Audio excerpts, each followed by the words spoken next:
সুপ্রিয় দর্শক, আজকে প্রদীপ মাহবুব স্টেবলস বারপি স্টেশন থেকে সবাইকে শুভেচ্ছা জানাচ্ছি। আমরা আজকে কথা বলবো বঙ্গবন্ধু বাংলাদেশ জন্মের যুগসূত্র।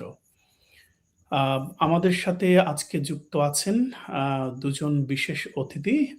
আপনি বরাবরই আপনারা জানেন যে আমাদের সাথে প্রায় যুক্ত থাকেন আ আমাদের প্রিয় শিক্ষক, গবেষক এবং লেখক খায়ের মাহমুদ। আ আপনাকে অসংখ্য ধন্যবাদ। জি। আমাদের সাথে আজকে যুক্ত হয়েছেন আরো একজন গুণী মানুষ, শিক্ষক, লেখক এবং গবেষক আলতাফ রাসেল। আপনাদেরকে অসংখ্য ধন্যবাদ। আ প্রিয় দর্শক, আ আমাদের সাথে অনলাইন প্ল্যাটফর্মে যারা যুক্ত হয়েছেন সবাইকে আন্তরিক শুভেচ্ছা এবং স্বাগতম জানাচ্ছি। আজ ১৭ই মার্চ, জাতির জনক বঙ্গবন্ধু শেখ মুজিবুর রহমানের জন্মদিন। এই দিনটি কেবল একজন ঐতিহাসিক নেতার জন্মদিন নয়, এটি বাঙালি জাতির আত্মপরিচয়, রাজনৈতিক জাগরণ, মুক্তির স্বপ্ন এবং রাষ্ট্রচিন্তার এক অনন্য সূচনা বিন্দু। কারণ ইতিহাসের দিকে তাকালে আমরা দেখতে পাই বঙ্গবন্ধু কেবল একটি রাজনৈতিক দলের নেতা ছিলেন না, তিনি ছিলেন একটি জাতির আকাঙ্ক্ষার ভাষ্যকার, একটি নিপীড়িত জনগোষ্ঠীর কণ্ঠস্বর এবং শেষ পর্যন্ত একটি স্বাধীন রাষ্ট্র বাংলাদেশ প্রতিষ্ঠার কেন্দ্রীয় পুরুষ। যার কারণে আমরা ওনাকে হাজার বছরের শ্রেষ্ঠ বাঙালি এবং জাতির পিতা বঙ্গবন্ধু শেখ মুজিবুর রহমান হিসেবে অভিহিত করি। আমরা আজকের এই প্রোগ্রাম থেকে চেষ্টা করব কিছু প্রশ্নের উত্তর খুঁজতে। বঙ্গবন্ধুর জন্ম কিভাবে বাংলাদেশের জন্মের সঙ্গে গভীরভাবে জড়িয়ে আছে? কেন তার রাজনৈতিক জীবনকে বাদ দিয়ে বাংলাদেশের ইতিহাস কখনোই কল্পনা করা যায় না? এবং এখনো তাকে ঘিরে যে অপপ্রচার এবং বর্তমান রাজনৈতিক বাস্তবতায় বঙ্গবন্ধুর স্মৃতি, রাষ্ট্রীয় দিবস, জাতীয় ইতিহাস, এরই সাথে বিগত ২০ মাস ধরে ডক্টর ইউনূস, বিএনপি এবং জামাত এবং সেই সাথে তথাকথিত বা সো কল্ড সংবাদপত্রের ভূমিকা, সবকিছু মিলিয়ে আমরা কোথায় দাঁড়িয়ে আছি? এই বিষয়গুলো নিয়ে আজকে আমরা আলোচনা করব। আমি ১ম এই আপনাদের ২ জনকে একটা প্রশ্ন করতে চাই। আমরা জানি যে হচ্ছে আ আমাদের আ বাংলাদেশ বা বাংলাদেশের জন্মের সাথে অনেকগুলো বিষয় জড়িত। আমাদের ১ম প্রশ্নটা আমি খুব ভিত্তিগত জায়গা থেকে শুরু করতে চাই। আমরা প্রায়ই বলি, বঙ্গবন্ধু শেখ মুজিবুর রহমানের জন্ম কেবল একজন নেতার জন্ম নয়, এটি যেন বাংলাদেশেরই জন্মের পূর্ব প্রস্তুতি। এই কথাটি অনেক সময় অনেকে আবেগে বলে থাকলেও বাস্তবিক অর্থেই এর ঐতিহাসিক সত্যতা রয়েছে। কারণ আমরা দেখি পাকিস্তান রাষ্ট্রের ভেতরে বাঙালির ভাষাগত বঞ্চনা, অর্থনৈতিক শোষণ, সাংস্কৃতিক অবমূল্যায়ন এবং রাজনৈতিক অধিকারহীনতার বিরুদ্ধে যে দীর্ঘ আন্দোলন, লড়াই, সংগ্রাম, তার প্রত্যেকটি ক্ষেত্রেই বঙ্গবন্ধুর নাম ওতপ্রোতভাবে জড়িত। আমি একটি প্রশ্ন করব ১ম এ খায়ের মাহমুদ, আপনি উত্তর দিবেন এবং একই প্রশ্ন রাসেল ভাইয়ের কাছে, যেহেতু অনুষ্ঠানের শুরুতেই। আপনারা কিভাবে ব্যাখ্যা করবেন যে বঙ্গবন্ধু, যাকে আমরা জাতির পিতা বঙ্গবন্ধু শেখ মুজিবুর রহমান হিসেবে অভিহিত করি, উনার ব্যক্তিত্ব, নেতৃত্ব, রাজনৈতিক দূরদর্শিতা এবং জনগণের সঙ্গে তার গভীর আবেগিক সম্পর্ক, এসব মিলেই বাংলাদেশের রাষ্ট্র জন্ম দেওয়া সম্ভব হয়েছে? আমরা কি যুক্তিসঙ্গতভাবেই বলতে পারি যে বঙ্গবন্ধু না থাকলে বাংলাদেশের স্বাধীনতার ইতিহাস, গতি ও চেতনা সম্পূর্ণ ভিন্ন রূপে প্রবাহিত হতো? খায়ের ভাই ছোট্ট করে বলবেন, এরপর আমরা। ধন্যবাদ। ধন্যবাদ মাহবুব স্যার। আসলেই আজকে এমন একটা দিনে আপনি আমাকে বলেছেন, আমি সত্যিই নিজেকে আ ধন্যই মনে করছি বঙ্গবন্ধুর ঐতিহাসিক এই জন্মদিনে। আ যারা শুনছেন, যারা আরপি স্টেশনের মাধ্যমে কানেক্টেড হচ্ছেন, সবাইকে আ মুজিবীয় সালাম, শুভেচ্ছা।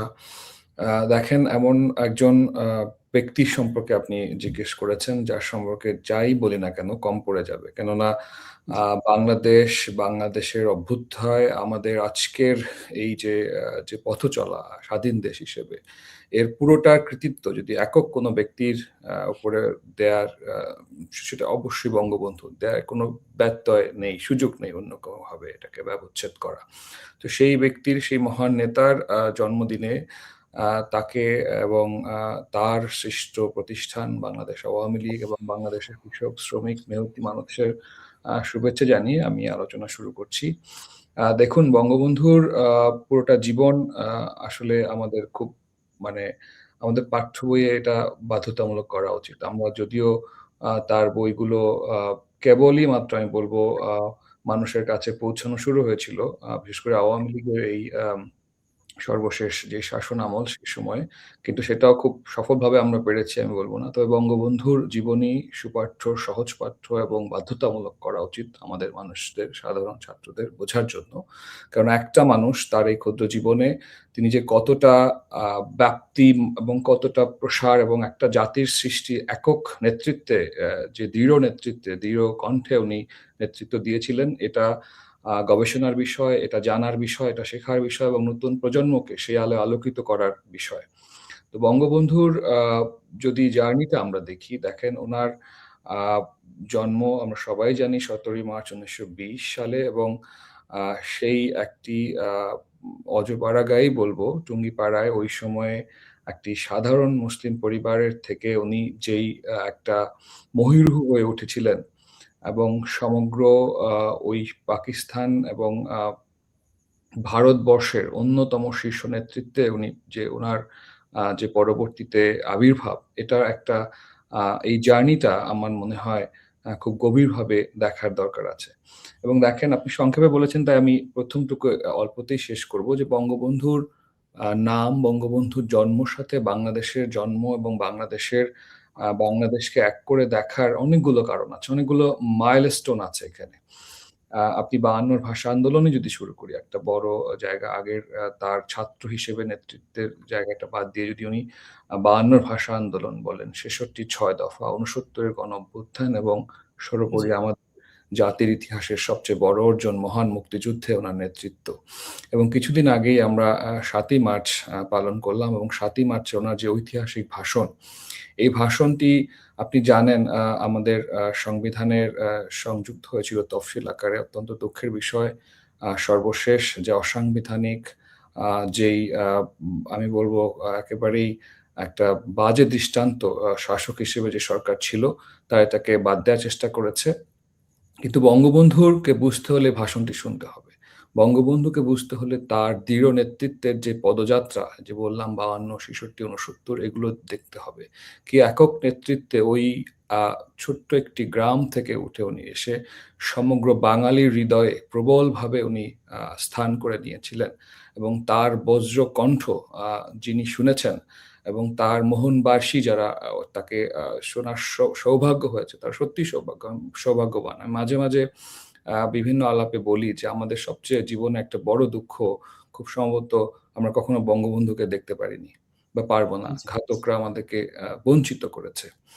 তার কন্যা আমাদেরকে নেতৃত্ব দিয়েছেন। তিনি আমাদের যে স্বপ্নের সোনার বাংলা বিনির্মাণে একটা সময় তার জীবনের উনি ইনভেস্ট করে আমাদেরকে একটা জায়গায় দাঁড় করিয়েছেন। সেটা ভিন্ন আলোচনা, আজকে এই আলোচনায় যাব না। কিন্তু বঙ্গবন্ধুর যেই স্বাধীনতার ভিত্তি রচনা এবং বঙ্গবন্ধুর আ স্বপ্নের সোনার বাংলার যেই যাত্রা, সেই যাত্রায় বঙ্গবন্ধুকে বাদ দিয়ে কোনো বাংলাদেশ হতে পারে না। সেই যাত্রায় বঙ্গবন্ধুকে আপনি কোনোভাবে বিতর্কিত করে, কোনোভাবে ব্র্যাকেট বন্দী করে আপনি কোনো বাংলাদেশ তৈরি করতে পারবেন না। সেটা আপনি হয়তো করতে চেষ্টা করতে পারেন। সাময়িকভাবে হয়তো আপনার সেটা নিয়ে কিছুটা আস্ফালন করতে পারেন। কিন্তু বঙ্গবন্ধুকে ব্র্যাকেট বন্দী করে রাখা কোনোদিন সম্ভব নয়। সুতরাং জি, বঙ্গবন্ধু এবং বাংলাদেশ এক অবিচ্ছেদ্য অংশ। বঙ্গবন্ধু এবং বাংলাদেশ একই নাম। আ আমি শুরুতে এতটুকুই বলবো এবং পরবর্তীতে যদি সুযোগ পাই, বর্তমান সময়ে এবং পূর্ববর্তী যেই জি, সাবেক সরকারের সময় তাকে নিয়ে যে টানা-হেঁচড়া হয়েছে, আমি এটা নিয়ে আসলে কথা বলতে চাই। ধন্যবাদ। জি, জি, অসংখ্য ধন্যবাদ। রাসেল ভাই, একই জায়গাতেই ফিরতে চাই। আমি আরেকটু মনে করিয়ে দিতে চাই যে আসলে আমাদের মেইন যে প্রশ্নটা ছিল, যদি আসলে বঙ্গবন্ধুর জন্ম না হতো, তাহলে এই বাংলাদেশ নামক রাষ্ট্রের চেতনা, অস্তিত্ব বা আত্মার যে সম্পর্ক বাঙালি, বাংলাদেশ, এটি কি সত্যি, সত্যি ভিন্ন খাতে বা ভিন্ন দিকে প্রবাহিত হতো কিনা? ধন্যবাদ আপনাকে। আ আ যারা শুনছেন তাদেরকে ধন্যবাদ এবং আজকের এই দিনে আ আ বঙ্গবন্ধুকে শ্রদ্ধা জানিয়ে আমি আলোচনা শুরু করছি। তো যে প্রশ্নটা করলেন বঙ্গবন্ধু জন্ম না হলে কি হতো, এটা আসলে আমরা এই যে গবেষণায় বলি এটা কাউন্টার ফ্যাকচুয়াল। এটা এটা বলা যাবে না, কারণ আমরা তো এটা টেস্ট করতে পারবো না। কারণ জি, বঙ্গবন্ধুর তো জন্ম হয়েছিল, উনি স্বাধীনতার নেতৃত্ব দিয়েছেন, নেতৃত্ব দিয়ে দেশকে স্বাধীন করছেন সফলভাবে। তো সো এই কাউন্টার ফ্যাকচুয়ালটা আমাদের জানা সম্ভব না। এটা নিয়ে আমরা বিস্তর গবেষণা করি, এই কাউন্টার ফ্যাকচুয়ালটাকে কিভাবে আমরা হচ্ছে ইয়া করতে পারি। তবে এইটা বলা যায় যে বঙ্গবন্ধু জন্ম না বঙ্গবন্ধু বাংলাদেশ স্বাধীন হওয়ার জন্য বঙ্গবন্ধুর জন্ম হইতই। ঠিক আছে? জি, মানে আমরা কথাটা এইভাবে ঘুরিয়ে বলতে পারি। একজন বঙ্গবন্ধুর জন্ম না হলে বাংলাদেশ স্বাধীন হইতো না। জি, এখন শেখ মুজিব বঙ্গবন্ধু হইতো কিনা আরেকজন হইতো তখন, উনি উনার জন্ম না হইলে। কিন্তু একজন বঙ্গবন্ধুর অবশ্যই প্রয়োজন পড়তো আর কি দেশ প্রয়োজন ছিল। স্বাধীন হওয়ার জন্য। আমি আমি এটাকে এইভাবে বলতে পারি। কেন? আহ, 2021 সালে একটা বই পাবলিশড হয়েছে, এইজ অফ গ্লোবালাইজেশন। এই বইটা জেফ্রি শেক্স বইটা প্রকাশ করছেন, আমেরিকান ইকোনমিস্ট। উনি এখানে আর্গুমেন্ট করছেন, আমি দীর্ঘ বক্তৃতা দিতে পারি না, আমি কয়েকটা আর্গুমেন্ট বলবো, শেয়ার না, করব। sure, তা উনি ওখানে আর্গুমেন্ট করছেন যে ব্রিটিশরা যে অঞ্চল শাসন করছে এবং ছেড়ে যাওয়ার সময় যে কনফ্লিক্ট গুলা বাদিয়ে রেখে গেছে, তো এই কনফ্লিক্টের কারণে দেখবেন উনি ভারত আর চায়নাকে তুলনা করছে। কেন আজকে চায়না অনেক দূরে এগিয়ে গেছে? তো চায়নাতে কিন্তু ব্রিটিশ শাসন ছিল না, তো ভারতে ব্রিটিশ শাসন ছিল।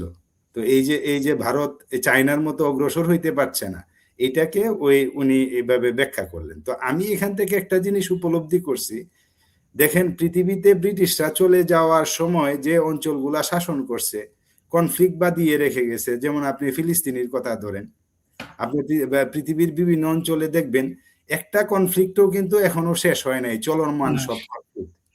পৃথিবীতে মনে হয় এটা গবেষণার বিষয়, একমাত্র কনফ্লিক্ট যেটা পিকুলিয়ার একটা কান্ট্রি তৈরি করে দিয়ে গেছিল, জিওগ্রাফিক্যালি দুইটা আলাদা অঞ্চল, পিকুলিয়ারলি মাঝে ভারত একদিকে, পাকিস্তান বাংলাদেশ দুইটা মিলে একটা অঞ্চল, একটা দেশ তৈরি করে দিয়ে গেছে। কিন্তু যে দেশের অধীনে, পশ্চিম পাকিস্তানের অধীনে আমাদেরকে রেখে গেছিল ব্রিটিশরা, সেটা কিন্তু সামরিকভাবে খুবই শক্তিশালী একটা দেশ ছিল। এবং একমাত্র কনফ্লিক্ট এখানে, যেখানে চায়না এবং আমেরিকা এক এক্সিসে চলে আসে এই পাকিস্তানের ইস্যুতে। কারণ পাকিস্তান একমাত্র ইস্যু যেখানে আমেরিকা চায়না একই লাইনে কাজ করে। তো এখান থেকে, এবং আমাদের মুক্তিযুদ্ধের সময় আমরা সবাই জানি যে মুক্তিযুদ্ধের সময় কিন্তু এই চায়না এবং আমেরিকা পাকিস্তান। দুইটা দেশই কিন্তু আমাদের পক্ষে ছিল না। হুম, তো এই যে একটা জটিল পরিস্থিতিতে আমাদেরকে রেখে গেছিলেন, তো বঙ্গবন্ধুর মতো এরকম একটা নেতৃত্ব না থাকলে, এরকম ব্যক্তিত্বের জন্ম না হইলে, এই জটিল জায়গা থেকে বাংলাদেশকে কিন্তু বের করে নিয়ে আসতে পারতো। এটা তো শুধু খালি একটা যুদ্ধ, এটা এটা সম্মুখ সমরের যুদ্ধ ছিল না, এটা আন্তর্জাতিক যুদ্ধ ছিল, অনেকগুলা মাত্রা ছিল এই যুদ্ধের মধ্যে। জি, তো আমি আমি আমি এটুকুই বলবো যে আপনার এই প্রশ্নের উত্তর হচ্ছে যে বঙ্গবন্ধু জন্ম না হইলে কি হইতো এটা আমরা কেউই বলতে পারবো না। তবে বাংলাদেশ স্বাধীন হওয়ার জন্য বঙ্গবন্ধুর জন্ম হইতোই, একজন অবশ্যম্ভাবী ছিল। দরকার ছিল। এবং সেইটা উনি যে জটিল পরিস্থিতি থেকে বাংলাদেশটাকে স্বাধীন করছে, এরকম জটিল পরিস্থিতিতে ব্রিটিশরা রেখে গেছে এই যে সংকট, এখন পর্যন্ত আমার কাছে মনে হয় এটাই প্রথম যে একটা ইতিহাসের যে কারেকশন বঙ্গবন্ধু দিতে পারছে ব্রিটিশদের রেখে যাওয়া ভুল কনফ্লিক্ট, এটা মনে হয় এখানেই হয়েছে। তবে আমরা এটা উপলব্ধি করতে পারি না। আমরা এটা আজকে যদি ফিলিস্তিনের মানুষকে জিজ্ঞাসা করা হয় স্বাধীনতা কি, তারা কিন্তু এটা বুঝে। আমরা যে এই প্রজন্ম, তো এটা শুধু প্রজন্মকে দোষ দিলে হবে না। আমরা এটা মনে হয় আপনার পরের আলোচনায় থাকবে। জি, জি। এই আমরা বিষয়ে আমাদের একটা না কোয়েশ্চেন আসি, আছে, আমরা সেটা আমি করব। এখানেই শেষ করি, তারপরে আমরা আসি এটাতে। ধন্যবাদ।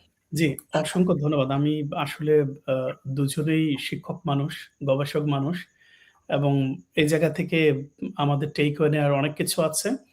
আ তবে আমরা, হ্যাঁ, এটা সত্য যে হচ্ছে আমরা বাংলাদেশের স্বাধীনতার যুদ্ধটাকে যেভাবে সরল রৈখিক বা একমাত্রায় চিন্তা করি, সেই জায়গায় আসলে স্বাধীনতার যুদ্ধটা বহুমাত্রায় বা বহুমাত্রিক ছিল।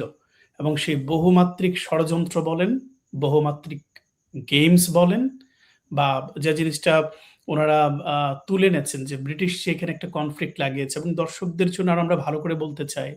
আপনি কাশ্মীরের অবস্থা দেখেন, আপনি ফিলিস্তিনের কথা বলেছেন।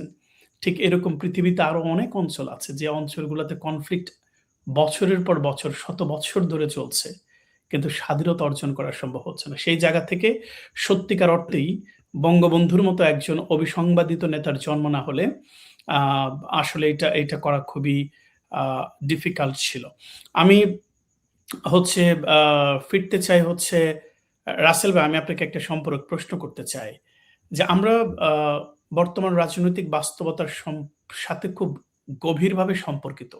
বঙ্গবন্ধু শেখ মুজিবুর রহমান যে রাষ্ট্রচিন্তা আমাদের সামনে রেখে গিয়েছেন, বিশেষ করে আমরা যদি গণতন্ত্রের কথা বলি, সমাজতন্ত্রের কথা বলি, ধর্মনিরপেক্ষতার কথা বলি, বাঙালি জাতীয়তাবাদ, আ সবকিছু মিলে আ এইগুলো ছিল হচ্ছে বাংলাদেশের রাষ্ট্রের মৌলিক ভিত্তি এবং যেটা এখনো ৭২ এর কনস্টিটিউশন এর মাধ্যমে এটা বহাল আছে। তিনি এমন একটি বাংলাদেশ চেয়েছিলেন যেখানে রাষ্ট্র হবে জনগণের, রাজনীতি হবে মানুষের অধিকার প্রতিষ্ঠার হাতিয়ার এবং জাতীয়তাবাদ হবে অন্তর্ভুক্তিমূলক এবং মুক্তির চেতনায় উদ্বুদ্ধ। আমি আপনার কাছে জানতে চাই, এই যে বিএনপি জামাত ভাগাভাগির একটা নির্বাচন বা হচ্ছে সাজানো নির্বাচনের মাধ্যমে ক্ষমতায় এসেছে। কিন্তু আমরা দেখছি যে ৫ই অগস্টের পরবর্তী সময় থেকে ডক্টর ইউনূস, বিএনপি এবং জামাত তারা নানানভাবে বঙ্গবন্ধুকে অবদমিত করার চেষ্টা করেছে। আমি আপনাকে একটু প্রশ্ন করতে চাই, এই যে বিএনপি জামাত তারা কেন বঙ্গবন্ধু শেখ মুজিবুর রহমানের আদর্শকে রাজনৈতিক পরিসর থেকে মুছে ফেলতে চায় এবং তারা কিভাবে রাষ্ট্রীয় সিদ্ধান্ত, রাজনৈতিক বয়ান এবং ঐতিহাসিক বর্ণনা পরিবর্তনের মাধ্যমে এই পরিকল্পনাকে বাস্তবায়ন করছে? দেশের মানুষের জন্য যদি একটু বিশ্লেষণ করতেন রাসেল ভাই। না, আমি আমি বলবো কি, বাংলাদেশে কিন্তু ২ টা জাতীয়তাবাদ আছে। একটা হলো বাঙালি জাতীয়তাবাদ, আর একটা জাতীয়তাবাদ হচ্ছে ধর্মীয় জাতীয়তাবাদ।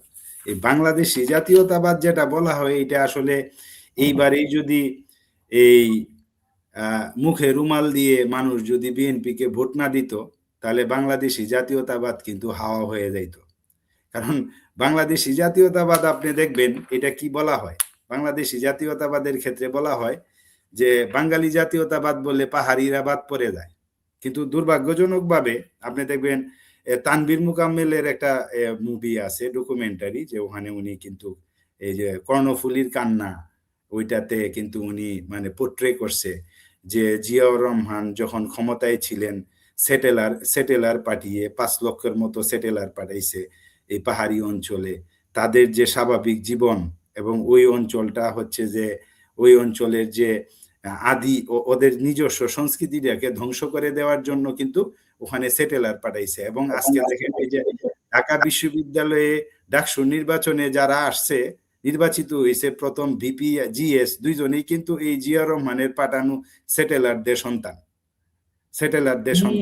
এবং এবং এবং এই যে আর্গুমেন্টটা করা হয় বাঙালি জাতীয়তাবাদ বনাম বাংলাদেশি জাতীয়তাবাদ, এখানে কিন্তু জিয়াউর রহমান যে বিএনপি থেকে যে এই আটা করা হয় বাংলাদেশি জাতীয়তাবাদ, এটা কিন্তু আসলে কিন্তু কোনো ভিত্তি নাই।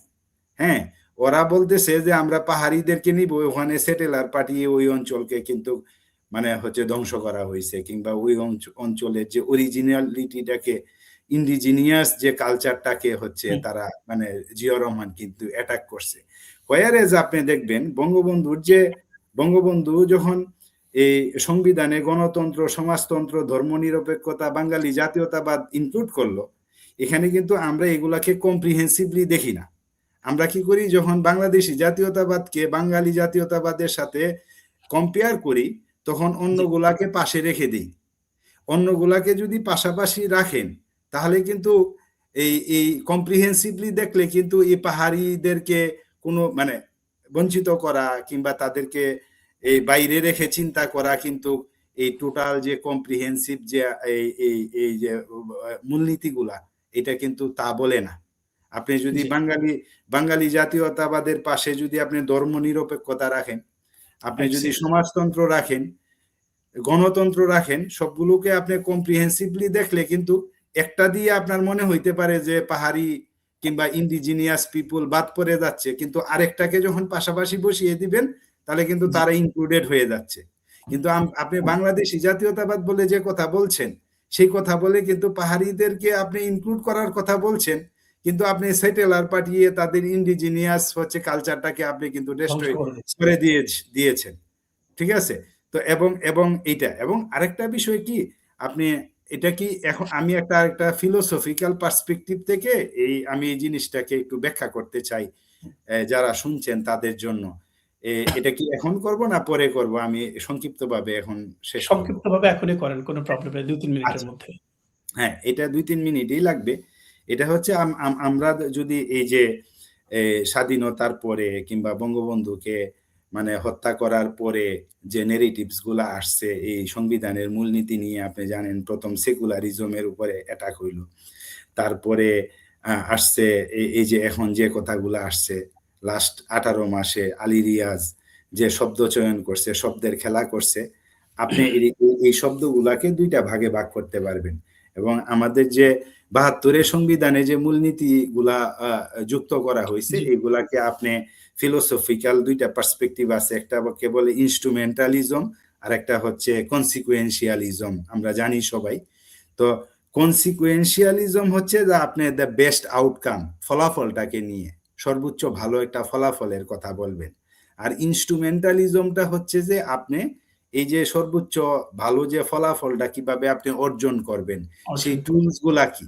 তা আপনি এই ইনস্ট্রুমেন্টালিজম আর কনসিকুয়েন্সিয়ালিজম দিয়ে যদি আপনি এই শব্দগুলাকে যদি সেপারেট করেন, ৭২-এর মূলনীতির ভিতরে যে 4টা শব্দ আছে এগুলা পরে হচ্ছে ইনস্ট্রুমেন্টাল টুলের মধ্যে। আর আর এই যে আলী রিয়াজরা যে শব্দ চয়ন গুলা করছে, ইকুয়ালিটি, তারপরে এই যে সব শব্দের কথা বলছে, এইগুলা কিন্তু পরে কনসিকুয়েন্সিয়াল পার্টের মধ্যে পড়ে। তাহলে সেই ক্ষেত্রে যেটা হচ্ছে যে আপনি দেখবেন এই ইনস্ট্রুমেন্টালিজমের ব্যাপারটা কি, যে আপনি দেখবেন ব্রিটিশরা শাসন করে যাওয়ার পরে যেটা হয়েছে, আমাদের যে ধর্মীয় রাজনীতি, উগ্রবাদী রাজনীতি, এগুলা কিন্তু ইতিমধ্যে ইনস্টিটিউশনালাইজড হয়েছে, ইনস্ট্রুমেন্টালাইজড হয়ে গেছে। তো এখন যে আমাদের সোসাইটির ভিতরে যে অশুভ শক্তি, অশুভ রাজনৈতিক শক্তি অলরেডি ইনস্ট্রুমেন্টালাইজড হয়েছে, এগুলাকে কিন্তু আপনি ইনস্ট্রুমেন্টাল টুলস বাদে আপনি কিন্তু মোকাবেলা করতে পারবেন না। কনসিকুয়েন্সিয়াল টার্ম দিয়ে কিন্তু আপনি এগুলাকে অ্যাড্রেস করতে পারবেন না, কারণ এগুলা অলরেডি ইনস্ট্রুমেন্টালাইজড হয়েছে। তা আপনার তার কাউন্টার নেগেটিভ দিতে গেলে তার ওইটাকে যদি আপনি কাউন্টার করতে হয় আমাদেরকে, তাহলে অপোজিট ইনস্ট্রুমেন্টাল টুলগুলো আপনাকে ব্যবহার করতে হবে।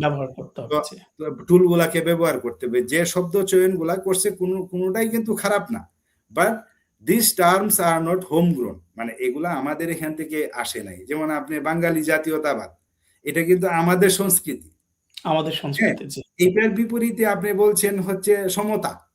তো সমতা তো একটা ভেগ টার্ম, সমতা তো অবশ্যই সমতা চাই আমরা, এটা তো আমাদের শেষ ফলাফল, আমরা এটা অ্যাচিভ করব, কিন্তু কিভাবে অ্যাচিভ করব?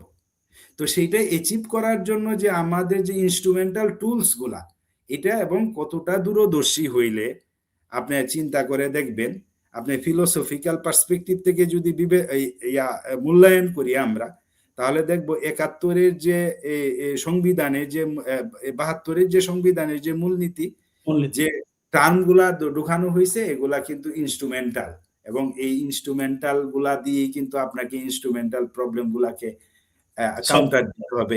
এইগুলা কিন্তু আপনার কনসিকুয়েন্সিয়াল টার্ম দিয়ে কিন্তু আপনি কাউন্টার করতে পারবেন না।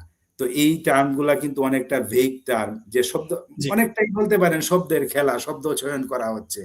এইটা দিয়ে কিন্তু তাদের একটা উদ্দেশ্য, এর ব্যাকে একটা উদ্দেশ্য আছে, অশুভ একটা উদ্দেশ্য আছে। আমাদের যে গর্বের বিষয়, আমরা যখন বলি সমাজতন্ত্রের কথা বলি, ধর্মনিরপেক্ষতার বলি, বাঙালি জাতীয়তাবাদের কথা বলি, প্রত্যেক এই 4টা টার্মের ভিতর দিয়ে কিন্তু আমরা আমাদের একটা জার্নি করেই কিন্তু আমরা আমাদের দেশ স্বাধীন হয়েছে। তো এখানে কিন্তু কোনো টার্ম কিন্তু এক্সপোর্টেড না, ইম্পোর্টেড না, কোনো টার্ম কিন্তু কোথাও থেকে ইম্পোর্টেড না, আমরা আমদানি করে আনি নাই। এই টার্মগুলো এখানে প্র্যাকটিস করা হয়েছে। 23 বছর যে সংগ্রাম আমাদের, এই 23 বছরের সংগ্রামের ভিতর থেকে এই শব্দগুলা বের হয়ে আসছে। যে কারণ, এবং এই শব্দগুলা আমি আবারও বলছি, আমরা যদি ফিলোসফিক্যাল পার্সপেক্টিভ থেকে বলি, এই শব্দগুলা ইনস্ট্রুমেন্টাল। আমাদের যে ইনস্ট্রুমেন্টাল যে প্রবলেমগুলা অলরেডি তৈরি হয়েছে, যেগুলা ব্রিটিশরা দিয়ে গেছে, পাকিস্তান আমল থেকে আসছে, এগুলাকে কাউন্টার দিতে গেলে অবশ্যই আমাদের এই যে বঙ্গবন্ধুর যে দর্শন, যেটা জি, ৭২ সংবিধানে উনি উনি রেকর্ডেড করছেন, দিয়ে গেছেন, এইগুলা কিন্তু আমাদের আলটিমেটলি লাগবে। এগুলা ছাড়া কিন্তু আমরা আমাদের ওদের যে ওরা যেটা চায় শব্দের চয়ন, ওরা ভালো ভালো শব্দের কথা বলছে। হ্যাঁ, আমাদেরকে যদি বলে আমরা সমতা চাই, তো আমরা কি বলবো যে আমরা সমতা চাই না? কিন্তু আমরা সেই সমতাটা অর্জন করব কিভাবে? তো সেই চাই বলে তো হবে না। তার জি, টুলস, সেই টুলস। তার টুলস দিয়েই কিন্তু ৭২ সংবিধানের জি, মূলনীতি। জি, ধন্যবাদ। জি। অসংখ্য ধন্যবাদ রাসেল ভাই। আপনার কথা থেকে একটা জিনিস আপনি যদিও মানে একাডেমিক্যালি ডিসকাস করেছেন, আমি যদি ভুল না বুঝি যে আসলে তারা যেটা করেছে সুন্দর, সুন্দর শব্দচয়ন বা ভিন্ন, ভিন্ন যেটা হচ্ছে আমি যদি বলি যে অনেকটা ওয়েস্টার্নাইজড, হ্যাঁ? শব্দ এনে ইকুয়ালিটির কথা বলেন, ইকুইটির কথা বলেন, সোশ্যাল জাস্টিস এর কথা বলেন। এই বিষয়গুলা দিয়ে বঙ্গবন্ধুর যে আদর্শিক যে চেতনা এবং চিন্তাকে নস্যাৎ করার একটা ষড়যন্ত্র বিএনপি জামাত করছে। আমি ফিরতে চাই আ খায়ের ভাই আপনার কাছে। আমি একটু কি যোগ করতে পারি? মানে আমার আমার গবেষণার 100% মানে অবশ্যই। from জি, since 2016 আমি actually working with transitional justice. So আমি জেনেভাতে এটা নিয়ে কাজ করেছি। আমি now I'm doing my PhD. So আমার একটু এখানে ওই সাথে আমার সহ-আলোচক যে বিষয়গুলো বললেন যে instrumental use of the thing যেটা ওরা করছে। দেখেন এগুলোকে আমি আমার পার্সপেক্টিভ বলছি। আমি বাদ দিতে চাই না। ওয়েস্টার্নাইজেশন or western use of democracy, rule of law এটাকে আমরা বাদ দিয়ে আমরা কিছু মানে পুরনো আগাতে পারবো না। এখন আলী রিয়াজ যেটা করেছেন, ওনারা কিন্তু আপনি যদি দেখেন the whole proposal, July charter, এটার মধ্যে কিন্তু ভালো ভালো কথা বলছে। আমি এটা খারাপ বুঝি না। বাট এদের উদ্দেশ্য এবং একই সাথে একটা সোসাইটি যখন এরভাবে একটা আপনার রেজিম চেঞ্জ হয় আনডেমোক্রেটিক ওয়েতে, তখন যে জিনিসগুলোকে আপনার রেস্টোর করতে হয়, সেই রেস্টোরেশনের মধ্যে যে আমি এটাই আমার গবেষণার বিষয়, জন্য আমি বলছি যে আমি একটু হলেও জানি বলে বলছি, জি, একটু জানানোর দরকার দর্শকদের। এটা হচ্ছে আপনাকে ৪টা জিনিস এনশিওর করতে হবে। একটা হচ্ছে truth, justice, রিপারেশন and guarantee of non recurrence. অর্থাৎ আপনাকে সত্য অনুসন্ধান করতে হবে, হোয়াট অ্যাকচুয়ালি হ্যাপেন। আপনাকে বিচার করতে হবে, আপনাকে ক্ষতিপূরণ দিতে হবে যারা ক্ষতিগ্রস্ত, এবং একই সাথে যাতে পুনরাবৃত্তি না হয়। এটা এটা ইউএন রিকগনাইজ, এটার কথা আমি বলছি। এখন ওরা কিন্তু ওই পলিসিটাই নিয়েছে, এই যে পশ্চিমাদেরকে হায়ার করে নিয়ে আসছে, ওরা এগুলোই বলছিল।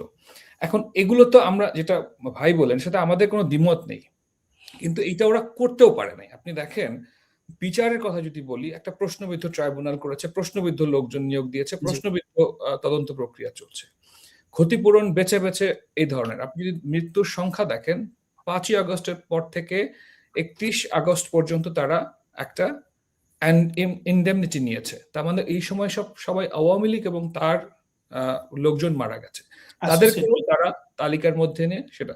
তো আপনাকে রিপারেশন দিলে সবাইকে রিপারেশন দিতে হবে, not only for those who goat killed during the July massacre. আরেকটা হচ্ছে আপনাকে গ্যারান্টি অফ নন রিকারেন্স, অর্থাৎ এই ধরনের ঘটনা যাতে ভবিষ্যতে কোনো হবে না ঘটে, সেজন্য আপনাকে কাজ করতে। এই জন্য প্রথম কাজটা হচ্ছে আপনাকে ভেনজেন্স ক্রিয়েট করা যাবে না। ভেনজেন্স মানে হচ্ছে প্রতিশোধের স্পৃহা ক্রিয়েট করা যাবে না, যেটা ইউনূস সবচেয়ে বেশি করেছে। ও গ্রামে গ্রামে গিয়ে বলেছে আওয়ামী লীগকে ধরতে। This G, is the this is the red line, যেটা কিনা ইউনূস বারবার এবং তার লোকজন ক্রস করেছে। Creating vengeance.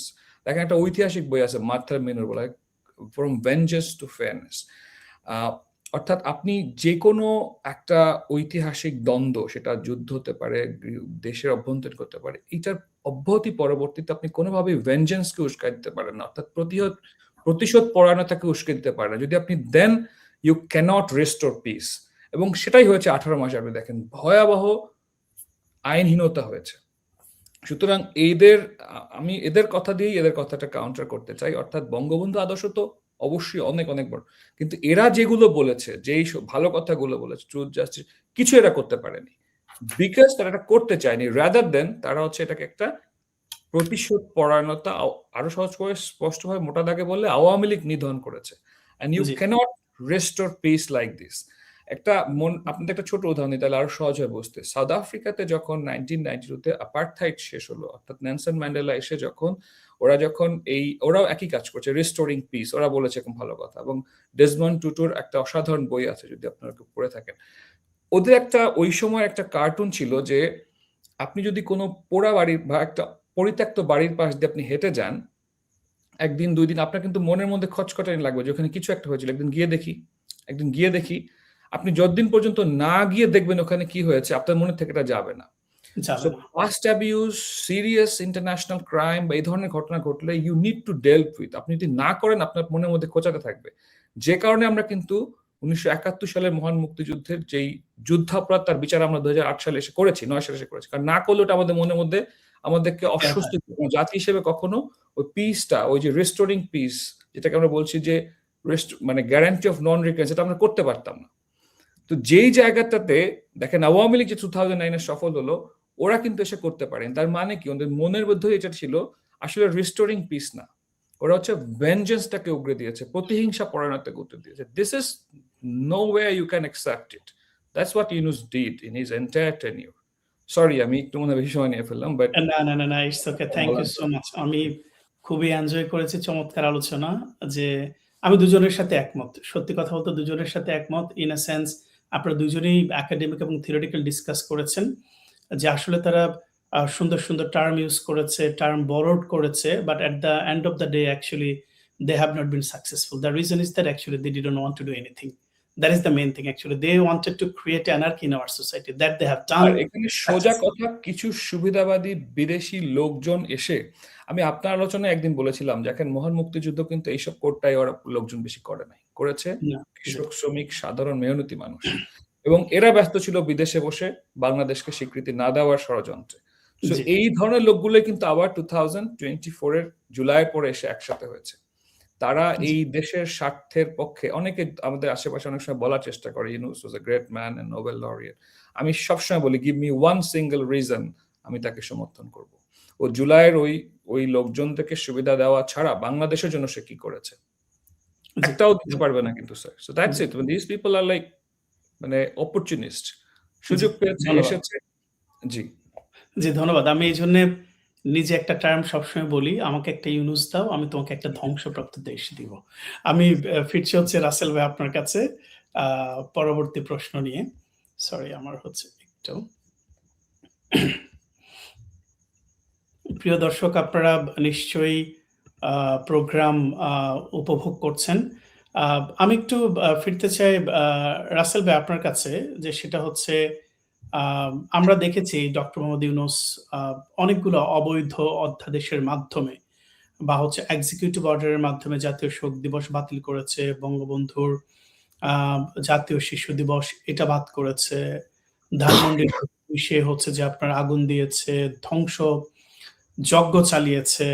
৭ই মার্চের যে ঐতিহাসিক ভাষণ যেটা ইউনেস্কো কর্তৃক স্বীকৃত, সেটাও তারা হচ্ছে যে আপনার ধ্বংস করার চেষ্টা করেছে। আমি একটা প্রশ্ন করতে চাই। আমরা জানি যে ইতিহাসের দায় থেকে যায়। আমি প্রশ্নটা হচ্ছে খায়ের ভাইকে করছি, সরি এটা খায়ের ভাইয়ের কাছে করছি প্রশ্নটা, যে এই যে ডক্টর ইউনুস, জামাত এবং বিএনপি তাদের নিজেদের উপর যে একটা ঐতিহাসিক দায় চাপিয়ে দিয়েছে, আমি বলবো তারা নিজেরা দায়টা নিয়েছে এবং চাপিয়েছে, এবং ইতিহাস সাক্ষী দেয় কোনো দায় মুক্তি থাকে না। আমরা ইনডেমনিটি অর্ডিন্যান্সের কথা বলতে পারি। আমি আপনাকে একটা জিনিস প্রশ্ন করতে চাই, তারা যে এই যে ঐতিহাসিক দায়গুলা সৃষ্টি করেছে, সেই দায় থেকে কি আসলে তাদের কোনো প্রকারে কোনোভাবে মুক্তি সম্ভব, নাকি এটি জাতির ইতিহাসের বিরুদ্ধে একটি স্থায়ী অবস্থান হিসাবেই থেকে যাবে? অর্থাৎ আমি যে জিনিসটা বলতে চাচ্ছি যে আমরা কি এই পরিবর্তনগুলাকে বা এই যে দুঃসাহসিকতা দেখিয়েছে, এটাকে কি আমরা স্ট্যাটিক ধরবো, বা সময়ের পরিবর্তনের সাথে সাথে তারা যে দায়টা কাঁধে নিয়েছে সেই দায়টা শোধ করবে কিনা, বিশেষ করে বাংলাদেশ এবং বাংলাদেশের মানুষ? ধন্যবাদ মাহবুব স্যার।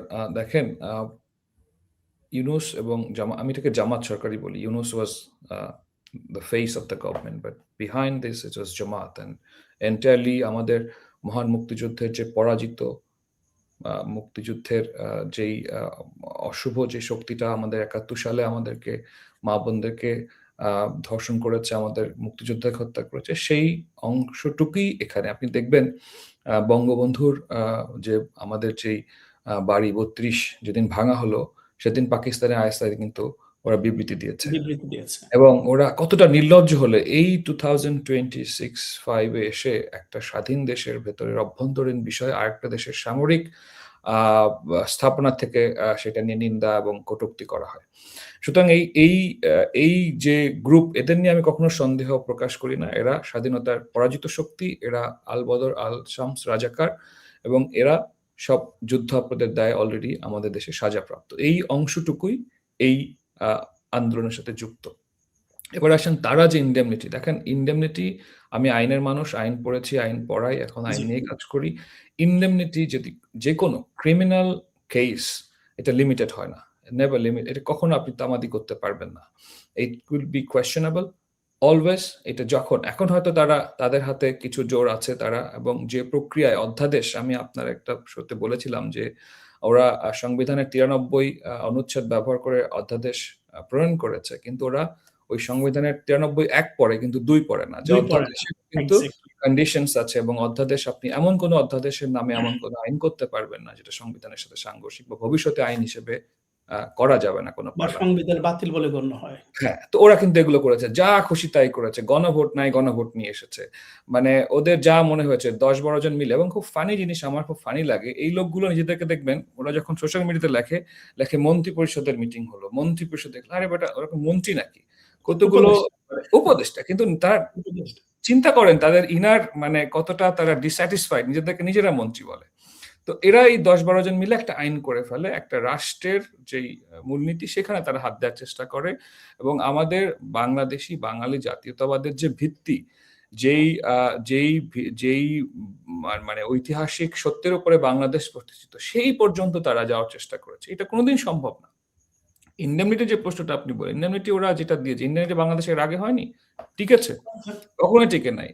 এবং এই তুলনাটা আমি সবসময় করি যে বাংলাদেশ আওয়ামী লীগ এবং বাংলাদেশের অন্যান্য সকল দল, অর্থাৎ বাংলাদেশের দুটো শক্তি, একটা হচ্ছে বাংলাদেশ আওয়ামী লীগ, আর একটা হচ্ছে আওয়ামী লীগ বিরোধী।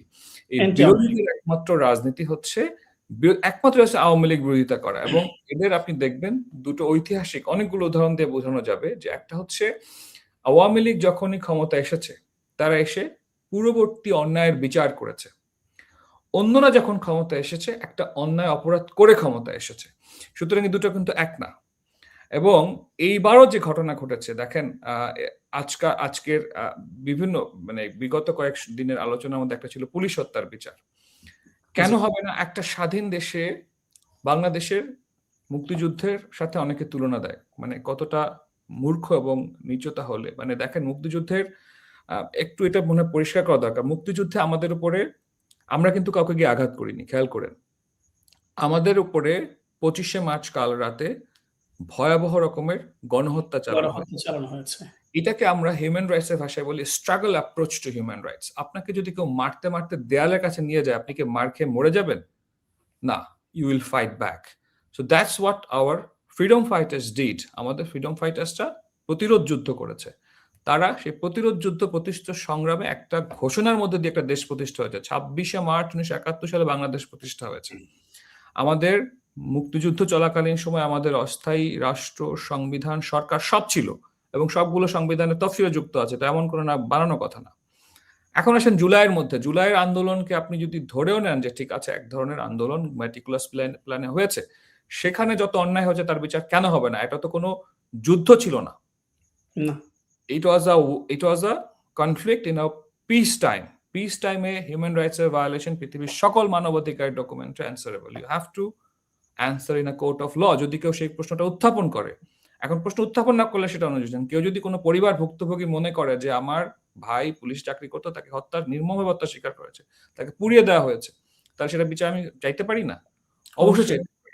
এটাকে আপনি কিভাবে ইনডেমনিটিতে থামাবেন? ওরা সাময়িকভাবে এখন হয়তো সেই খুশিটা উপভোগ করছে যে হ্যাঁ আমাদের ইউনূস ছিল, এখন আমাদেরই দলের বিএনপি এসছে, একই ভাবাদর্শের রাজনৈতিক দল এসছে, সুতরাং আমরা মনে হয় একটা, এটা কোনোদিনই টিকবে না। সংবিধানের যেই বয়ান দিয়ে বঙ্গবন্ধু হত্যা মামলা এবং পরবর্তীতে অপারেশন ক্লিন হার্ট যেভাবেই ওরা ইন্ডিউনিটি দিয়েছিল, একটাও টিকে নাই। কিন্তু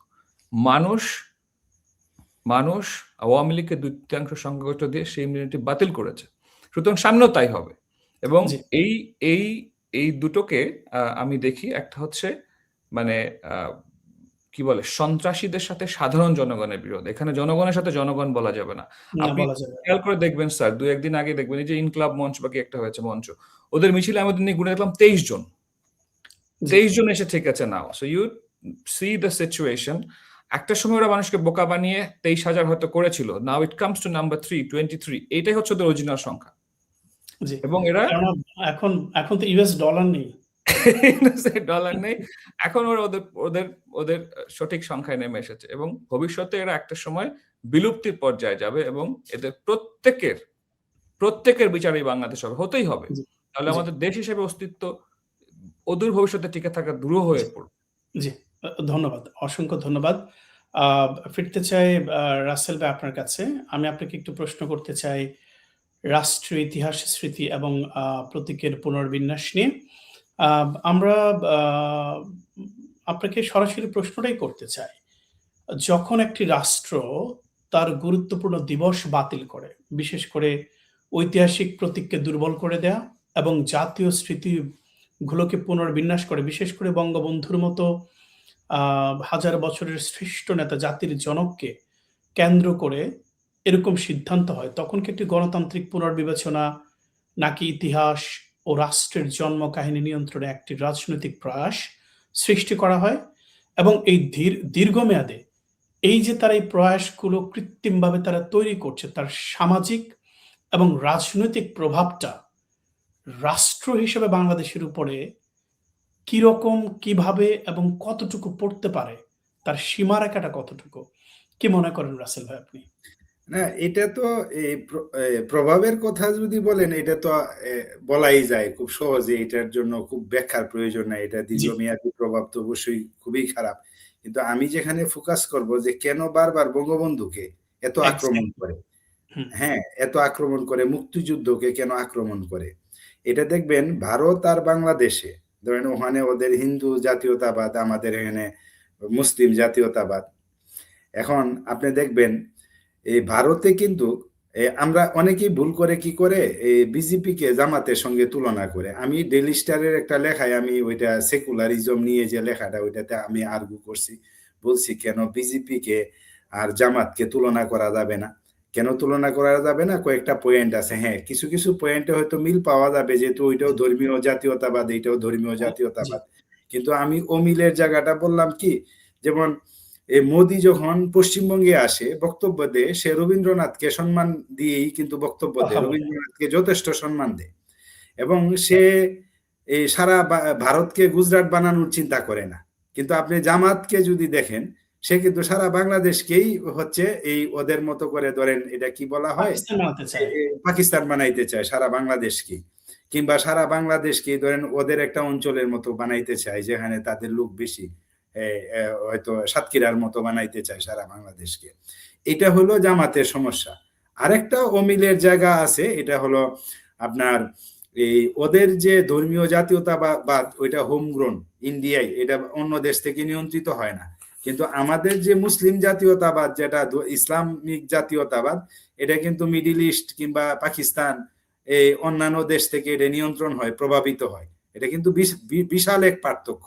কিন্তু আপনি জি, দেখবেন বাংলাদেশে নেগেটিভ ক্রিয়েটর যারা আছে, আওয়ামী বিরোধী কিংবা মুক্তিযুদ্ধ বিরোধী, ওরা কিন্তু চেষ্টা করে এই যে ভারতের যে বিজেপিকে এই আর জামাতকে তুলনা করে কৌশলে জামাতকে বিজেপির জাতে তোলা। হ্যাঁ, এটা কিন্তু না। তো এখানে আমি মূল পয়েন্টটা বলবো, কেন আপনার মূল প্রশ্নে আসি, কেন এই বঙ্গবন্ধু মুক্তিযুদ্ধকে এত আক্রমণ করা হয়?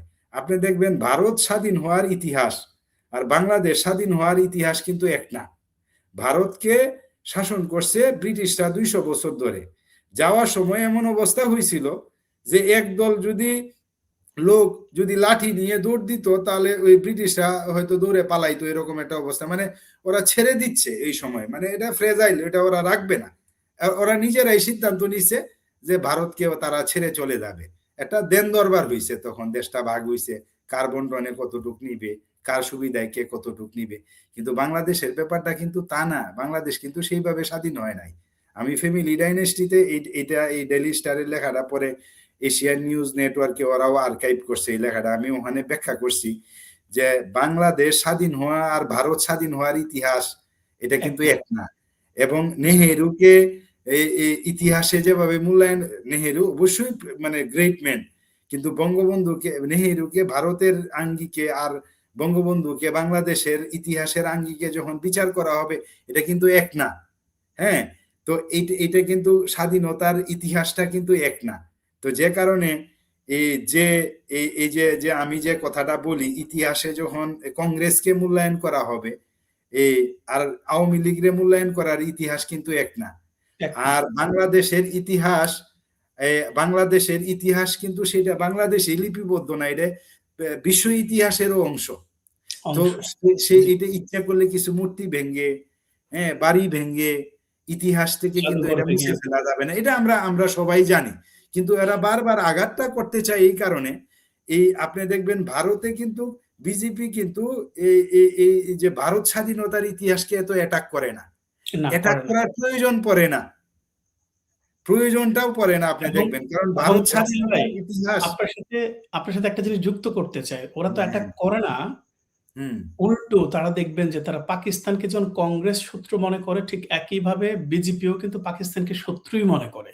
হ্যাঁ, শত্রুই মানে, এটা তো এখানে তো আমি একমত। এখানে তো আমাদের বিশাল একটা দুর্ভাগ্য যে আমরা এই যে আবার ওদের তো কোলাবোরেটরের সিস্টেমটাও নাই, আমাদের তো কোলাবোরেটর আছে। আমরা স্বাধীন হওয়ার সময় স্পেসিফিক একটা গ্রুপ কোলাবোরেটর হয়েছে, এবং তাদের সংস্কৃতিটাকে আমরা দুর্ভাগ্যজনকভাবে গত 50 বছর আমরা কিন্তু আসলে জনগণকে দোষ দিতে পারি না। জনগণ কিন্তু আমাদেরকে সুযোগ বারবার দিয়েছে, ভবিষ্যতেও হয়তো দিবে।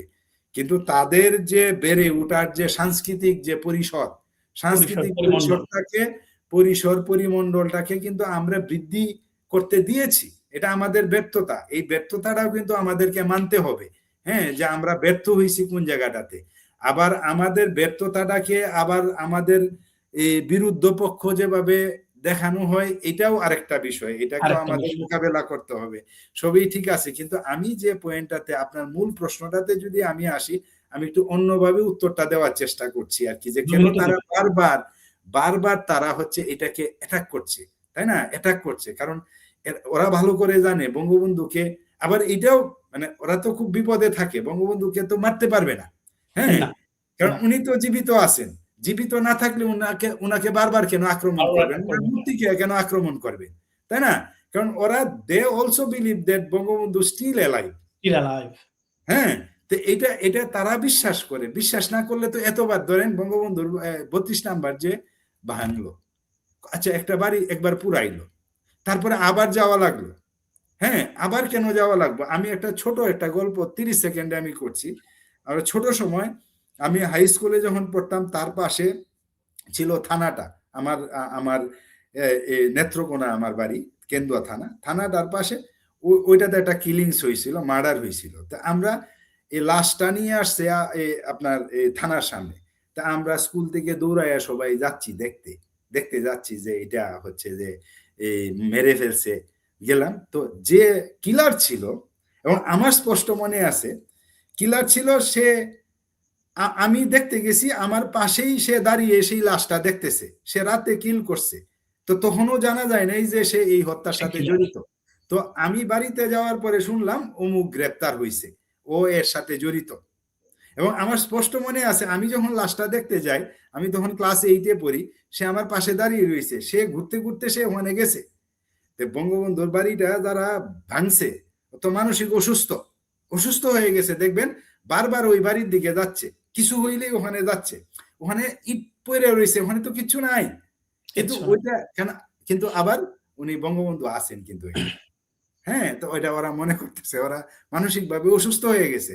তাই এই যে আমাদের বাংলাদেশের একটা অংশ মানসিকভাবে অসুস্থ না হইলে তারা কি করে ভাবে বিশ্বের ইতিহাসের একটা অংশ, পুরা পৃথিবীতে এই যুদ্ধটা হচ্ছে যে একটা গুরুত্বপূর্ণ ঘটনা ছিল। তো এইটার ইতিহাসে এটা তো সম্ভব না এটা মুছে ফেলা। হ্যাঁ, ইতিহাস নিয়ে স্থানীয় পরিসরে কিছু হচ্ছে যে এই যে কিছু থাকে যে ভুইফোর কিছু লোক নেগেটিভ ক্রিয়েট, আরে ইতিহাসে হারিয়ে যায়, কত মানুষ আসছে গেছে, এটা কিন্তু এটা নিয়ে আমি কিন্তু ভাবি না। আমি ভাবি হচ্ছে যে বিষয়টা নিয়ে এটা হচ্ছে মানে হচ্ছে যে তারা আক্রমণ করবে, কারণ তারা এটাকে গুরুত্বপূর্ণ মনে করছে।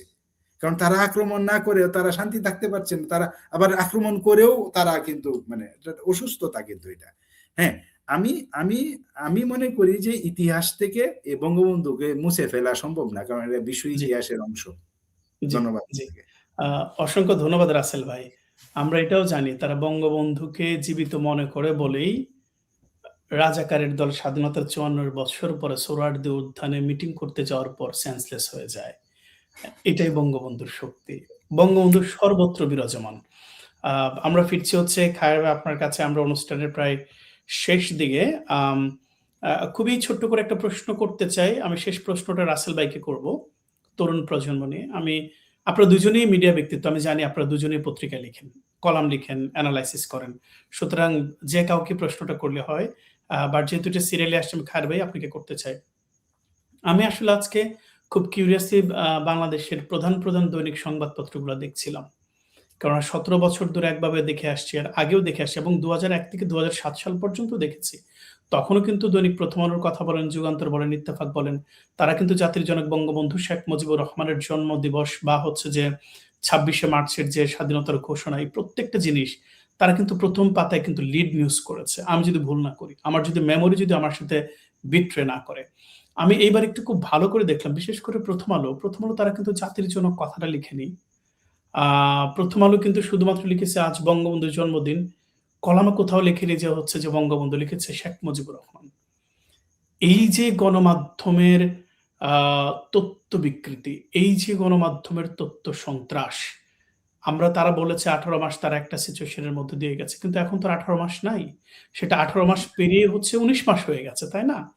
এই যে বাংলাদেশের সাংবাদিকতার বা সংবাদপত্রের যে ভূমিকা, এই ভূমিকার মাধ্যমে আসলে বাংলাদেশের মুক্তিযুদ্ধের ইতিহাস, স্বাধীনতার ইতিহাস এবং এর সাথে আমি একটা জিনিস বলব যে জনগণের অধিকারের বিষয়টি, এই ধরনের ভঙ্গুর মেরুদণ্ডহীন সংবাদপত্র বা মিডিয়ার মাধ্যমে এই বাংলাদেশের স্বাধীনতা মুক্তিযুদ্ধ এই রক্ষার ক্ষেত্রে এদের ভূমিকার এই যে ন্যক্কারজনক ভূমিকা, আসলে এ থেকে এর উত্তরণের উপায় কি? বা কিংবা এর একটা সুদূর প্রসারী প্রভাব কি আগামী আমি অন্তত লং টার্ম না বলে অন্তত মিড টার্ম বা শর্ট টার্ম আমাদের তরুণ প্রজন্মকে কিভাবে আসলে আ আমি যেটা বলব যে বিপথগামী করতে পারে বা বিপথে নিতে পারে? খুব ছোট্ট করে বলবেন ২ থেকে ৩ মিনিটে। ধন্যবাদ স্যার। আমিও আপনার মতো আসলে আমিও খেয়াল করছিলাম। আমি আজকে গুনে দেখলাম ৫ টা পত্রিকা আ আজকে তারা লিখেছে মানে বঙ্গবন্ধুর ছবি দিয়ে আজ বঙ্গবন্ধুর জন্মদিন। জাতির জনক উল্লেখ করেছে কিনা আমি খেয়াল করিনি। তবে ৫ টা পত্রিকা আমি গুনেছি আপনার যে বিডি নিউজ 24 করেছে। আচ্ছা ৫ টা পত্রিকা ইন্ডিপেন্ডেন্ট টিভি করেছে। আজকে হ্যাঁ। বঙ্গবন্ধুর ছবি দিয়ে নিউজ করেছে। এটা আমি গুনেছি। তো এটা খুব দুঃখের বিষয়, এটা লজ্জার বিষয়। এটা আ খুব মানে আমি বলতে আমার খারাপ লাগছে যে এইরকম একটা এই মানে সিগনিফিক্যান্ট একটা ইভেন্টকে তারা এড়ায়ে যাওয়ার চেষ্টা করেছে। তারা গুরুত্বহীন মনে করেছে। আ এটার আ কি কারণ আমি সেটা বলতে গেলে খারাপ শোনাবে। আমি বলতে চাই না। কিন্তু আমাদের জাতির মানে কি বলবো? আমাদের আপনি দেখেন বঙ্গবন্ধু তো এখনো জাতির জনক। আপনি যদি সংবিধান মানেন, আপনি যে সংবিধানে আপনি শপথ নিলেন, সেই সংবিধানে বঙ্গবন্ধু জাতির জনক বলা আছে। তার পোর্ট্রেট রাখার কথা বলা আছে। এখন আপনি সংবিধানের কিছু অংশ মানবেন, কিছু অংশ মানবেন না। সুবিধামতো ব্যবহার, এইভাবে সংবিধান ব্যবহার হয় না। সংবিধান হচ্ছে supreme will of the state. এটা রাষ্ট্রের সর্বোচ্চ আইন, supreme law of the land. এটাকে মানতে বাধ্য। আপনি যদি সেই আইন অনুযায়ী আপনি রাষ্ট্র গঠন, রাষ্ট্র পরিচালনা করে থাকেন, তার প্রত্যেকটা অক্ষরে মানতে বাধ্য আপনি। তো সে তো মানছে না। এবার সংবাদপত্রের বিষয়টা আসলে এটা আমি কি বলব? আমরা আমাদের সুবিধাবাদী চরিত্রের একটা প্রকাশ ছাড়া আমার আর কিছু বলার নেই। কেননা সংবাদপত্রের আ মানে এরা যেদিকে হাওয়া সেদিকেই পাল তোলে, এরকম একটা অবস্থা। বিগত সময়ে আমরা অতিরঞ্জন দেখেছি। আ মানে পত্রিকার প্রায় পুরোটা জুড়েই বঙ্গবন্ধু বন্দনা বা এ ধরনের জিনিস ছিল এবং আজকে তারা আ তাকে ছুঁড়ে ফেলেছে। এবং এটা এর উত্তরণ মানে আমাদের আ কি বলে নৈতিক মানবিক উৎকর্ষতার উন্নয়ন ছাড়া তো সম্ভব না। সেটা আসলে এই শিক্ষা ব্যবস্থা দিয়ে কতটুকু দরকার কতটুকু সম্ভব সে প্রশ্নও থেকে যায়। কেননা আমাদের একটা ভয়ের বিষয় আমি ফিল করি মানে এটা বললে কেমন শোনাবে? মানে বাংলাদেশের জনসংখ্যা বৃদ্ধির আপনি যদি দেখেন আ মানে শিক্ষিত আ যেই শ্রেণীটা পড়াশোনা করে তাদের সন্তান নেয়ার প্রক্রিয়া এবং অন্য প্রান্তে যারা আছে তাদের দেখবেন যে বিস্তর তফাৎ। তার ৫টা বাচ্চা ১০টা বাচ্চা, আর একজনের যে শিক্ষিত যে তার হচ্ছে ১টা বা ২টা বাচ্চা। এবং যে কারণে আজকে জুলাইয়োত্তর বাংলাদেশে যারা রাস্তাঘাটে আন্দোলন করছে, এই অংশের একটা বড় অংশ ওই দিক থেকে এসেছে। আই এম এবং ভেরি সরি। খায়ের ভাই, আপনার সাথে আমি আরেকটা জিনিস এড করতে চাই। শুধুমাত্র এখানে শিক্ষার বিষয় না। আপনি একটা মাদ্রাসা শিক্ষা দেখেন। জি, আমি যাচ্ছিলাম স্যার। হ্যাঁ, আমি এটা আপনি হয়তো বলছেন, আমি সরাসরি জি, বলছি। জি, জি, জি, যে জি। ধরুন আমার আপনার সন্তান ১ টা বা ২ টা, তাদের সন্তান ৭-৮ টা এবং ৭-৮ টাই হচ্ছে পাকিস্তানপন্থী। ৭-৮ টাই হচ্ছে রাজাকার। True, true. এবং তারা আপনার তাদের প্রতি তাদের মানে এই রাষ্ট্রের আলো বাতাস শিক্ষা ব্যবস্থা ইন্টারনেট ব্যবহার করে প্রতিনিয়ত রাষ্ট্রকে ঘৃণা করা শিখে তারা। তারা জি, জাতীয় সঙ্গীত গায় না, তারা পতাকা তোলে না, তারা রবীন্দ্রসঙ্গীতকে ঘৃণা করে, তারা নারী মুক্তিকে মানে অবমাননাকর ভাষায় তারা যা ইচ্ছে তাই বলে। তারা দেখেন কতটা মানে দুর্ভাগ্য হলে এই ২০২৬ সালে এসে একটা দল বলতে পারে নারীদের কাজকে তারা সীমিত করবে। তারা আফগানিস্তানকে মডেল হিসেবে মনে করে। আপনি ভাবতে পারেন এখন এগুলোও তো ধরেন সংবাদপত্রের কথা যদি বলি, সংবাদপত্রের হচ্ছে আমরা বলি it's a 4th pillar of the state. আপনি হুম, এক্সিকিউটিভ, লেজিসলেটিভ, জুডিশিয়ারি ৩ টা স্তম্ভ তো। এরপরে ৪র্থ স্তম্ভ হচ্ছে press. Media, press. Press should be you know make accountable, should make everyone accountable. যারা কিনা এই রাষ্ট্রযন্ত্রের মধ্যে আছে ৩ টা পিলারকে প্রশ্ন করবে কে? প্রেস। তো কিন্তু তারা তো তা করছে না। খায়ের ভাই, আমি সরি আরেকটা জিনিস আপনাকে জি, বলছি।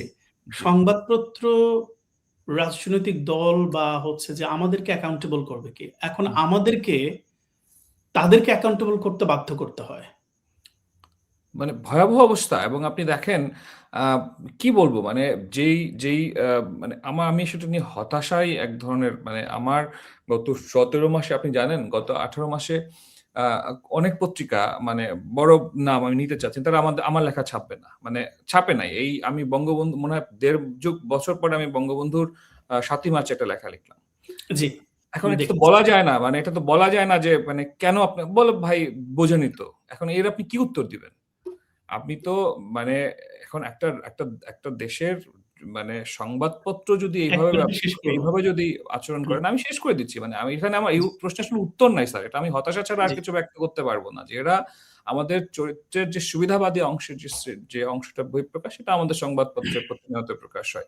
এভাবে একটা জাতির তবে হ্যাঁ, একই সাথে এটাও মনে রাখা দরকার যে বাংলাদেশের আমি একটা জায়গায় আশাবাদী যে বাংলাদেশের তরুণদের মধ্যে একটা অংশ এখনো মুক্তিযুদ্ধ এবং বঙ্গবন্ধুকে শ্রদ্ধা করে। তারা ইতিহাসকে জানতে চায়।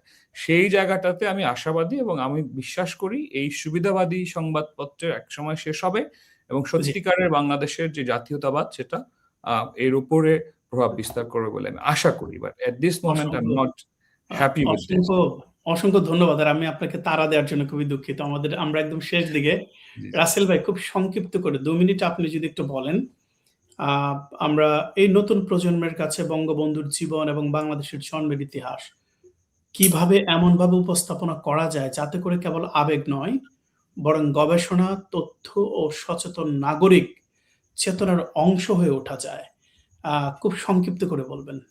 না, এটা এখন তো একটা চ্যালেঞ্জ হয়ে গেছে। আগে এই চ্যালেঞ্জটা ছিল না। বিশেষ করে সামাজিক যোগাযোগ মাধ্যম আসার পরে একটা নতুন চ্যালেঞ্জের মুখোমুখি আমরা হইছি। আর জি, মূলধারা গণমাধ্যমের আমরা অনেক সমস্যার কথা উনিও বললেন। আমি এগুলার সাথে দ্বিমত করছি না। হ্যাঁ, আবার এটাও ঠিক ওদের বাস্তবতা আছে। যেমন আপনি যদি চিন্তা করেন রাষ্ট্রপতি যে ভাষণ দিয়েছেন সংসদে, এই হুম, ভাষণ উনি আগে দিতেন না। এখন আপনি ১ম আলোকে যদি বলেন, তাহলে রাষ্ট্রপতির কথা কি বলবেন? তাই না? এখন এক্সাক্টলি। রাষ্ট্রপতিকে তো এটা লিখে দিছেন। এখন কেউ বলতেছে যে ওইটা উনি পাঠ করছেন, সরকারের অনুমোদিত বক্তব্য। এটা রাষ্ট্রপতির নিজস্ব বক্তব্য না। ঠিক আছে, সবই ঠিক আছে। তো এরকম বাস্তবতা এখন ১ম আলো কিন্তু বলতে পারে। কিন্তু আমি এইটাতে যাব না। আমি যেটা বলবো, এরপরেও আমাদের মূলধারা গণমাধ্যমে থাকতে হবে। থাকার চেষ্টা করতে হবে। যুদ্ধ করতে হবে, ঢুকতে হবে। ধরেন এটা কি? ধরেন ছেড়ে দেয়া যাবে না। আমার একটা ফ্রেন্ড যদি কোনো একটা গণমাধ্যমে থাকে, সে হয়তো কি বলবে যে, "ভাই, আপনি লেখাটা আমি ছাপিয়ে দিচ্ছি, এই ২-১ টা লাইন একটু ছেড়ে দেন।" আচ্ছা, আমরা জীবনে কি কম্প্রোমাইজ করি না? আমরা একবারে না লেখার চেয়ে তো কিছু তো জি, লেখা ভালো। তাই জি, না? রাগ করে ছেড়ে দেওয়া যাবে না। মানে আমার কথা হচ্ছে যে ঠিক আছে, সমস্যা আছে। এরপরেও আমাদেরকে চেষ্টা করতে হবে মূলধারা। কেন মূলধারার কথা বলছি? কারণ আওয়ামী লীগ বলেন আর বাঙালি জাতীয়তাবাদ বলেন, বঙ্গবন্ধু বলেন, মুক্তিযুদ্ধ বলেন, এটার কিন্তু একটা খুব সমৃদ্ধ সাহিত্য আছে। জামাতি ইসলাম কিংবা হচ্ছে ডানপন্থী, উগ্র ডানপন্থীদের কিন্তু সমৃদ্ধ কোনো সাহিত্য নাই। না। ওদের যে পাঠক, ওদের যে অনুসারী, তাদের সাংস্কৃতিক মান যে লেভেলের, তাদের পিনাকি একটা তৈরি হয়েছে। আপনি বুঝেন, হ্যাঁ, বঙ্গবন্ধু তৈরি হয়েছিল ধরেন কি সাংস্কৃতিক পরিবেশে, হ্যাঁ, এটা আপনাকে বুঝতে হবে। আর সমৃদ্ধ একটা পরিবেশে, একটা দেশ একটা সমৃদ্ধির জায়গায় আসছে সাংস্কৃতিক ভাবে, সেই সমৃদ্ধ অবস্থায় কিন্তু ইয়া হয়েছে। এখন আমাদের একটা সমৃদ্ধ সাহিত্য আছে, ওদের তো সেই সাহিত্য নাই। ওদের সাহিত্য হচ্ছে বকাবকি, ধর্ষণ, কারণ ওরা মুক্তিযুদ্ধের সময় ধর্ষণ করছে, সুযোগ পাইলে আবারও ধর্ষণ করবে। না, হ্যাঁ, আবারও দর্শন করবে। ওদের ওদের যে এখন তারা সাহিত্য, হুমকিও দিয়েছে, হুমকিও হ্যাঁ, দিয়েছে। ওদের যে সাহিত্য আর আমাদের সাহিত্য, তো আমাদের তো সমৃদ্ধ সাহিত্য। তো আমাদের কিন্তু পিনাকি ভাষণ দরকার নাই, আমাদের ইলিয়াসের কোনো ভাষণ দরকার নাই। বকাবকি করে কিন্তু আমরা এগোতে পারবো না। কারণ আপনি দেখবেন সোশ্যাল, হ্যাঁ, তারপরে আমি বলছি না এবং যে আমাদের সামাজিক বিশিষ্ট কথা সাহিত্যিক হাদিরও দরকার নাই। হাদিরও দরকার নাই। তার মানে আমি বলছি না যে সামাজিক যোগাযোগ মাধ্যমে কাজ করব না। আমরা কিন্তু পিনাকিকে কাউন্টার দিলে হবে না। আমাদের যে সাহিত্য আছে, হ্যাঁ, আমরা যেটা করব সামাজিক যোগাযোগ মাধ্যমে, আমাদের সমৃদ্ধ সাহিত্যটাকে আমরা আবার কিভাবে রিপ্রোডিউস করে এই যে এক্সাক্টলি। যারা সামাজিক যোগাযোগ মাধ্যমে আছে তাদেরকে আমরা রিচ করতে পারি। হ্যাঁ, বঙ্গবন্ধুকে মহিমান্বিত করার জন্য কিন্তু পিনাকি ভাষণ দরকার নাই। কারণ আপনি কালকে আপনি দেখছেন যে আমাদের যে এই সুন্দর বক্তা আব্দুল্লাহ আবু সাইদ স্যার, উনি কত সুন্দর করে বঙ্গবন্ধুকে নিয়ে বলছেন। শুধু ওইটা কেন, মানব ইতিহাসের অন্যতম আপনার ইয়া বলা হয় অমর্ত্য সেনকে, ফিলোসোফার বলা হয়। উনি কিন্তু শুধু ইকোনমিস্ট না, উনি কিন্তু ফিলোসোফার। হ্যাঁ, বিখ্যাত ফিলোসোফার, ইতিহাস মানব ইতিহাসের অন্যতম ফিলোসোফার। সে বঙ্গবন্ধুকে নিয়ে কি বলছেন আপনি এটা প্রচার করেন না। হ্যাঁ, বঙ্গবন্ধুকে নিয়ে, বঙ্গবন্ধুকে মহিমান্বিত করার জন্য তো পিনাকি ভাষণ দরকার নাই আমাদের। তো সমৃদ্ধ একটা সাহিত্য আছে।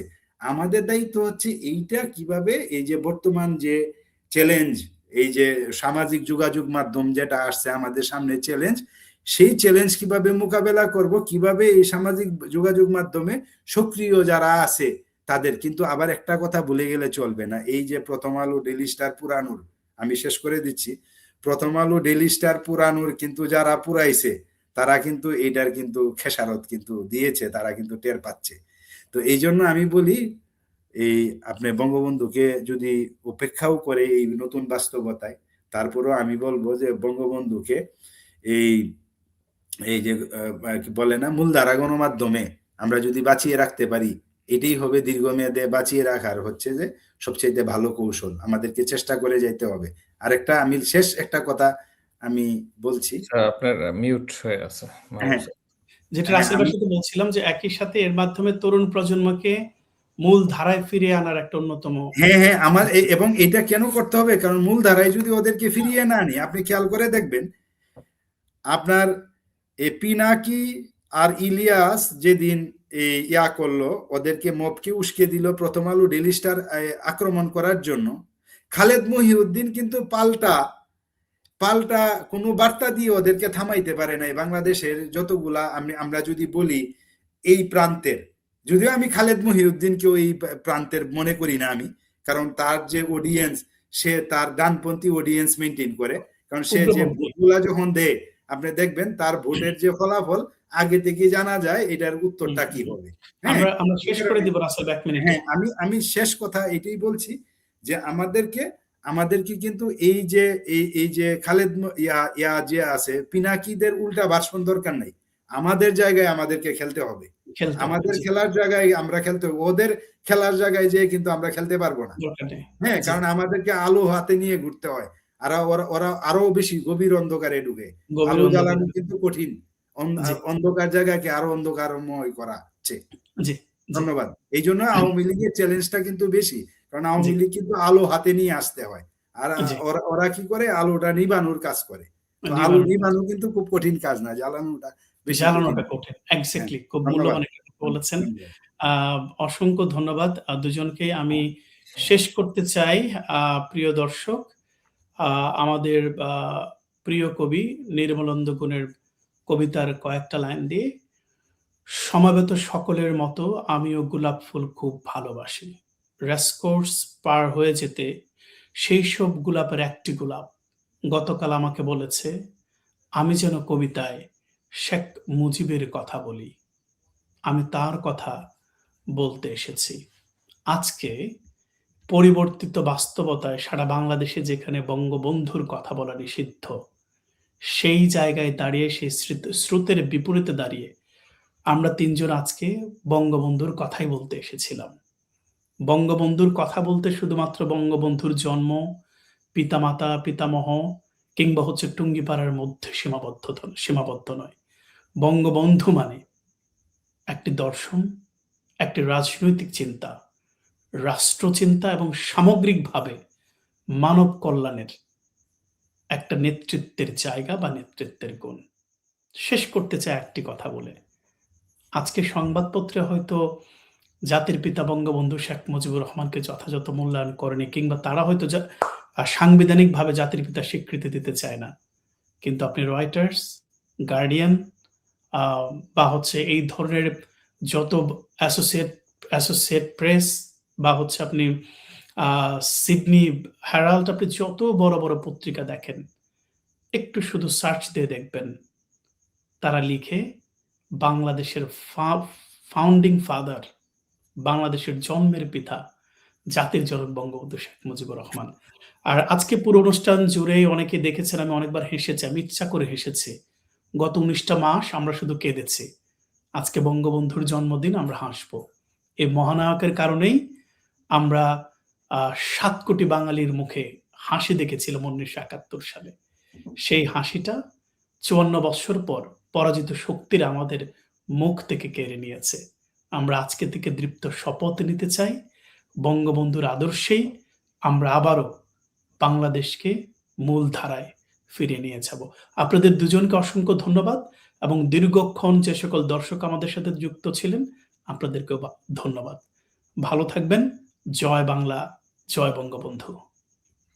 ধন্যবাদ।